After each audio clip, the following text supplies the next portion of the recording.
নমস্কার বন্ধুরা, আমার একটি নতুন ব্লগে সকলকে অনেক অনেক স্বাগত। কি দেখছেন তো কি খুশি খুশি আমি। এই যে আমাদের ঘর দুটোতে রং হয়েছে, কি সুন্দর লাগছে। মন থেকেও একটা এতটা ভালো লাগছে যে কি বলবো। নতুন কিছু হলে সবারই ভালো লাগে। পুরো বাড়িটা কমপ্লিট হয়নি, কিন্তু দুটো ঘর এখন বর্তমানে মা বাবা কমপ্লিট করে ফেলেছে। সেই ঘরগুলোতে নতুন রং হয়েছে, ওই দেখেই কি আনন্দ।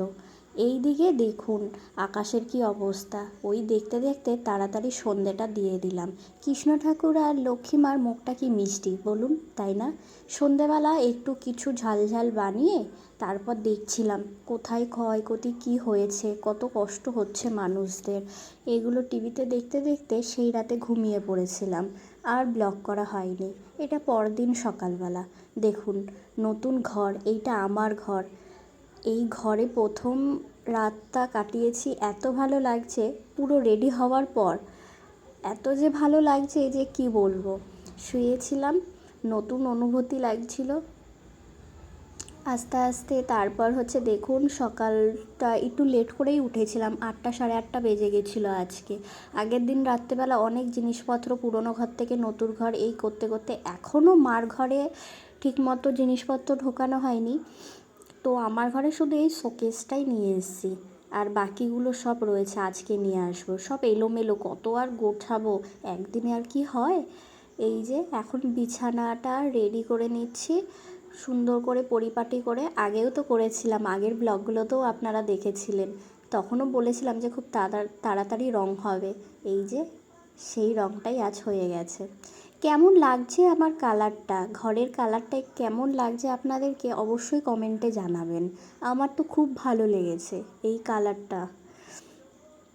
তারপর পরিষ্কার পরিপাটি করে অনেক দিন নোটসগুলো নিয়ে বসা হয়নি, একটু পড়তে বসতে হবে।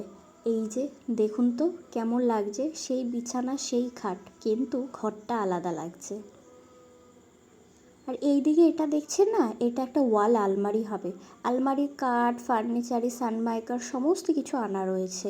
শুধু মিস্ত্রি কাকু আসলেই হয়ে যাবে, এটাও তাড়াতাড়ি কমপ্লিট করবে।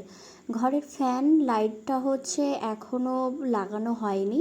স্ট্যান্ড ফ্যান আর একটা বাল্ব লাগানো রয়েছে, কোনো মতে ঝোলানো রয়েছে থাকার জন্য। তারপর রেডি হয়ে যাবে। এই যে দেখুন তাড়াতাড়ি এবার চুল টুল আঁচড়ে একটু মা চাও করে দিয়েছিল, চা খেয়ে এবার বসে পড়বো পড়তে। অনেক দিন সেরকমভাবে বই নিয়ে ঠিকঠাক বসা হচ্ছে না, সেই কারণে খানিকটা পড়ে তারপর ওই যে মার সাথে সাংসারিক কাজে আমার নামতে হবে। রান্না, ছোটোখাটো জিনিস এই। আর বাবার জন্য 2টো ডিম সেদ্ধ বসিয়েছিলাম, আর ওদিক থেকে মা চায়ের জলটাও বসিয়েছিল। দেখুন ডিমটা বাবাকে ছুলে আমিই দিলাম যে নাও, আর আমি পড়তে বসছিলাম, তার পাশেই বাবা ছিল। এই ঘরেই বাবা এখন শুচ্ছে। দুপুরের আমের আচার খেতে খেতে ব্লগটি শেষ